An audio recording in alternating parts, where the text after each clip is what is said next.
Well, it is all over in Nelson Mandela Bay Stadium. Le eGqeberha in Eastern Cape, Amakhosi. Kaizer Chiefs 3, Stellenbosch Football Club, it's 1. Amakhosi are through to the semi-finals of the Nedbank Cup. Drama. Some people are not happy, but Amakhosi ajabulile. This is my views, my expressions. Manguthi uyaqala usijoyina, please do subscribe, share, ucomment, utshele nabanye ukuthi we are here. Mina igama lami Siboniso Sizo wakomnikazi sibonge nangihamba ngedwa as usual ngiphethe umsayipos. Sanibulani bafethu. And this is my views, my expressions. I'm Sipo. As you all know, we're doing a review of a Kaizer Chiefs vs Stellenbosch quarter-final game in Gqeberha, where we saw Kaizer Chiefs winning by 3-1. And I have to congratulate everyone who managed to get a ticket to watch that game live. I think this was a top football game. It was spectacular, but we did not see any confirmation of a sold out. But from where I was watching, it looked like the stadium was fully packed. It was exciting. I'm not sure was it a sold out or not. No, it didn't have that confirmation, but it was fairly full. Bro, listen. Drama.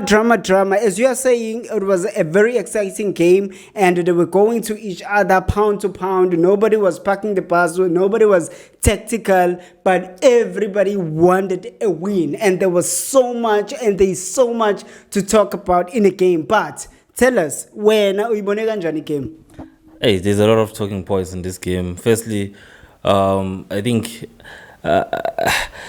in the first half, Stellenbosch looked like they were helpless. Like Chiefs was all over Stellenbosch, and as a result, Chiefs was able to get a goal from a penalty from Miguel, which was a result of the flow of attacks that were coming from Kaizer Chiefs to Stellenbosch. Yeah. And I'm wondering why during that penalty a player like Torre didn't get a yellow card, because subsequent to that, he got a yellow card from a scuffle with Gaston Sereno, yeah, which was a yellow card then, which would have maybe resulted in him being sent out, getting a red card from those two incidents, and then I think that would have completely changed the complexion of the game, but it didn't happen. And I think Stellenbosch were in the first half. Chiefs were all over them. They were very much all over them, and I don't think starting with Ukiba, Lekolwana, and Cupido did any justice to them, because I think Cupido only had one chance, and then Lekolwana, in moments where Chiefs was being caught on counter attacks, I don't think he had a good speed to try and capitalize on that, as you saw in the second half when they then introduce speedy players like Pili and Abonku. Then you saw now Stellenbosch now they are coming at Chiefs as well, and the player like De Jong, who's very comfortable on the ball and who runs at the opponents, and it's only then when we saw Stellenbosch really being involved in the game, and I believe they had not a lot of chances, but I think they had enough chances to maybe capitalize on this game. Okay, maybe the first point that you're mentioning is about that penalty. So you are a defender, you're raising your hand because the ball is over you. You cannot jump into the ball, then you raise your hand to block the ball. The ball would have landed to go Lepo, and then the referee says, nope, that's a penalty. So now, to you who held the ball with a hand, is that a yellow card or is not a yellow card? Is there something you call double punishing? And at what instances is that applicable? I think recently we've seen such I'm not sure if I haven't checked the latest FIFA rules, but I've seen such explanation that you can't double book people or double punish. But we've seen previously in instances like this where even a red card would be issued to a player when they handle the ball like that in the box. So I'm not sure if the referee applied the principle of not double booking, but for me, that's deserved a booking. Yeah. On top of the penalty. We talk about it because of the second or the yellow card that he got from a squaffle with Userino, as you have stated. So that's why now it then becomes the talking point, because it would have meant that Stellenbosch are a one-man shot, and coming to the game, maybe the reflection of the game would have changed. But moving on to that, it's a second half now. Stellenbosch is coming gun blazing over a Kaizer Chiefs, but the Kaizer Chiefs is still not saying Uguti, we're going to park the bus and protect the goal that we have. They still wanted to go on pound to pound. It was an end-to-end type of a game, and I was very impressed. I think this is one of the best games that so far Utawa Kele has played. I saw a lot of movements coming from him. I saw him being adventurous, trying to move the ball from the center circle towards the wingers and his number 10. Yeah. And he had a very good ball carrying skill today that he applied, and I saw him making some very critical tackles where Stellenbosch were trying to catch them on counters, and as a result he did get a yellow card, which I think it was deserved on both sides. Firstly, to take one for the team and for the referee, because it was an offense. So yeah, it was a very good game, and Ngobona did have a good game, but I think as the game progressed, I think he injured shy because he hasn't been playing, but I think he also had a good game. And then I didn't see a lot of Lelepo today, to be honest. I didn't see a lot of Lelepo because normally he runs across the lines there, playing like a winger to a number 9, a false 9, but today I didn't see a lot of his movements. And then Gaston Serino, what can you say about that player? Class is permanent. It's a breath of fresh air. It's just that Vela Shaw is into it.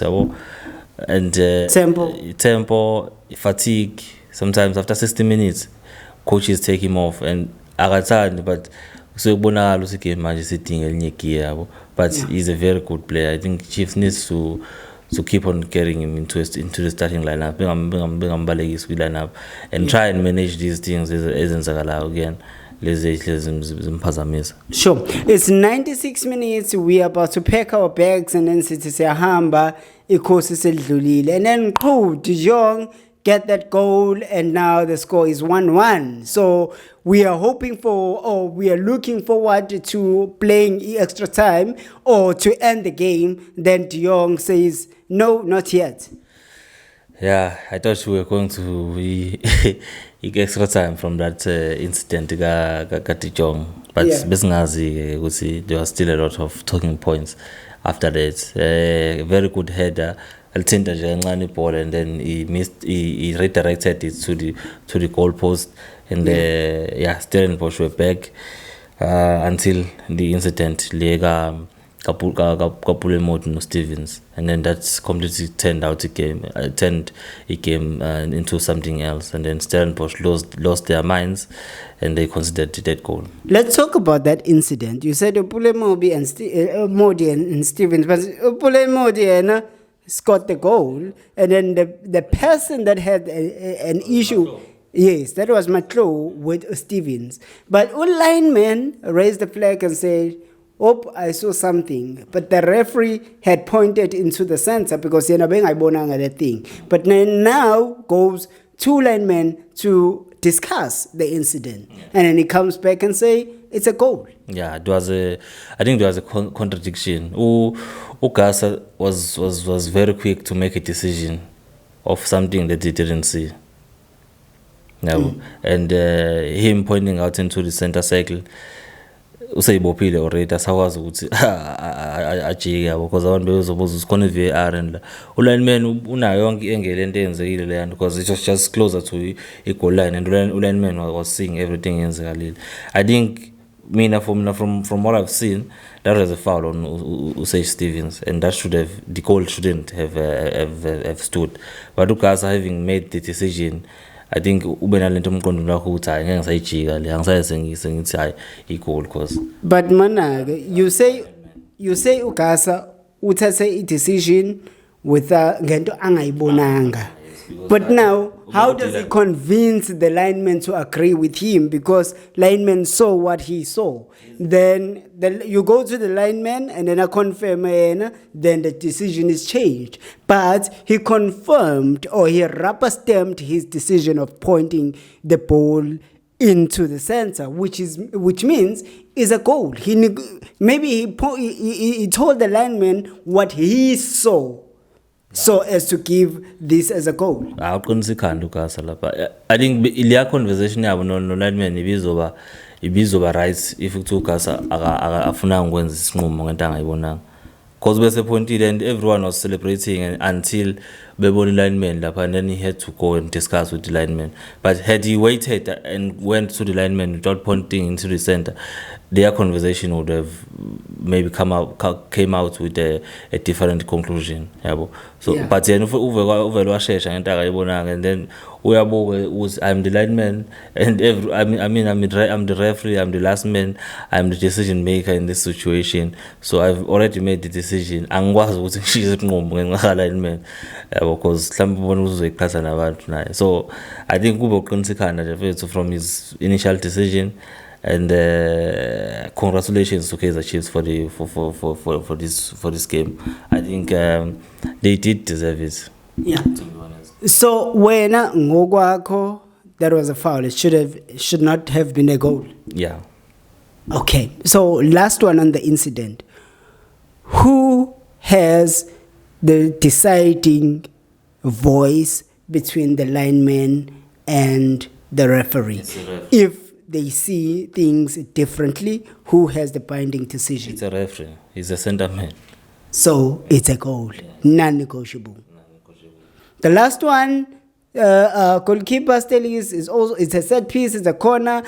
All the goals came from set pieces. It's a penalty, and then it was a set piece for Stellies, and then they scored. And then Kaizer Chiefs scored the second goal on the set piece. Now, it's the final set piece of the game. And the goalkeeper is saying, hey, let me take my chances. I've seen something like this with Liverpool. We've seen goalkeeper scoring and become the man of the moment. Unfortunately, the ball bounced back to Chapa miscues, and Vunda Vilagaza says, thank you. Yeah, he just lost his mind. Usage. You are still dealing with the incident, the second goal, and then his adrenaline was just pumping cool, and then I think he just lost his mind. How do you say lost your mind if you are going to add numbers, trying to score? Because Uchapa was the only man there. At least but that ball landed on Chapa. It was bouncing. But it landed on him. It was bouncing, and he could have just kicked the ball. It's not Steven's fault. But the contest and they're gonna pick up. Washumbu. Yes, he miscued, and yeah.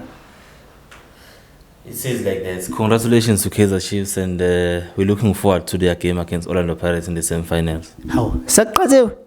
Yeah, we're man. We're not there yet. I can see Vale. This is my views, my expressions. Please do subscribe, share channel nabangazi ukuthi we are here. Amakhosi abafana bokuthula noxolo are through to the semi-finals. Njengoba befika kuma semi-finals bafica Orlando Pirates is already there waiting. Are we going to see another Soweto derby anytime soon? I don't know, but on the time we'll tell. From me, I'm going to we are out of here.